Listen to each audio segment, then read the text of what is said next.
Hello everyone out there in the social media world.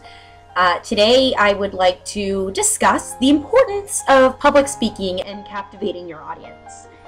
What I mean by that is, public speaking seems to be one of our largest issues within our youth today, as well as college-age individuals. Public speaking is something that, can help you later on in your life when you're younger and continue to assist you in your older ages. So what I'm trying to say is that there's a difference between public speaking and public speaking, meaning there are always two different types of speakers. Right now I'm going to present to you two separate video clips. Afterwards we'll discuss the differences between those clips and how, later on, to captivate your audience when speaking to one person or even large crowds. Hi, I would like to speak about the way that we all like to, be exciting and show everyone the happiness that you might feel when you get to go on a vacation for the first time. So very importantly, I want to let you know that going on vacation is extremely important. Good afternoon, everyone. Today I'd like to discuss the importance and excitement that one feels going on vacation for the very first time. Going on vacation is such an exciting moment. You get to see so many things, you travel new places, you also get to meet new friends sometimes when you're on vacation. Now that we have viewed both of those video clips, let's point out the differences. Video clip number 1. I was the speaker myself, but we'll just point it out as a third person. The young woman in the video was someone who was speaking, but you don't know if you noticed, she continued to use different filler words. Filler words are words such as like, yeah. Those are the most common filler words that someone can use. Those 4 words are the most common ones that someone can use when speaking to one individual or multiples or a large crowd. Those words, if used or overused, can actually help lose your audience. That's right. You are more likely to lose your audience when constantly using words like those. However, you can captivate your audience by removing those from your speech and from your public speaking skills.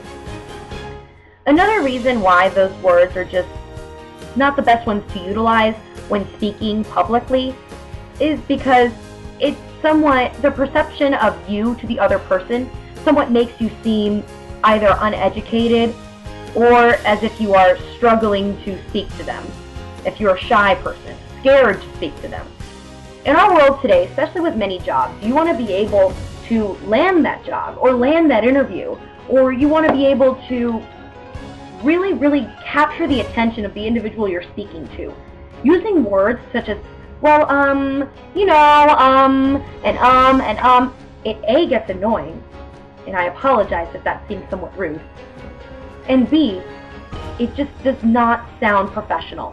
It does not in any way, shape, or form. If you want to succeed and have someone say, wow, you speak really well, remove those words from your vocabulary, from your daily speech. You can use them every now and then, but overusing them is not the best way to captivate an audience or keep their attention. Now with the second video, as you saw, I did not use any of the filler words at any point, and I got my message across. That is another thing I'd like to point out. Using filler words holds back the message that you are trying to relay to others. So when you are using words such as, the store, and my sister, and you're dragging on the message, and you're dragging on the conversation. The person who's listening to you is going to get bored. Their attention span is going to go elsewhere. They're going to start thinking about things they need to do later in the day. They're going to start thinking, man, I really do not want to listen to this person anymore. I wonder when the story is going to finish. Why? Because you are constantly using filler words and using them over and over and over again. When you are trying to get a message across, whether it be a speech, a school presentation, you're in a job interview answering a question, you want to get right to the point. You don't want to dance around, beat around the bush. You want to be able to capture their attention and keep them wanting to know more about you. Keep them wanting to know more about the product that you're selling or the pageant that you're discussing to them, you know, if they're going to be a potential sponsor. You want them to continue listening to you, because the moment you lose them, you're not going to be able to get them back. And if you try to get them back, it's going to be twice as hard than the moment you started speaking to them. In relation to pageants, trying to remove these words from your vocabulary, from a regular basis rather, let me point that out, is through practice.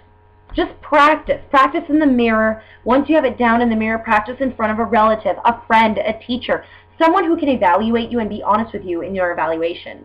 You want to be able to speak effectively, because let's say your pageant has a personal introduction portion. Which personal introduction sounds better to you? Good afternoon, everyone. My name is Rosalind, and I would like to be a teacher in the future, and I really like coloring.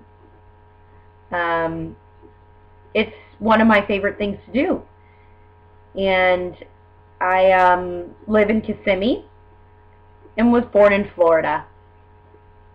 So when I grow up, I want to be successful. Thank you. Or is this one more captivating? Good afternoon, ladies and gentlemen. I'm 22 years old, born and raised in Kissimmee, Florida, and when I grow up, I would like to be a famous fashion designer. Thank you. I really hope this video provided you with a little more insight on the importance of public speaking, captivating your audience. Remember, you want to, 1, keep their attention. 2, want them, or have them have a desire to learn more about what you're telling them or about you. And 3, making sure you sound clear, effective, and most importantly, professional, no matter what age you may be.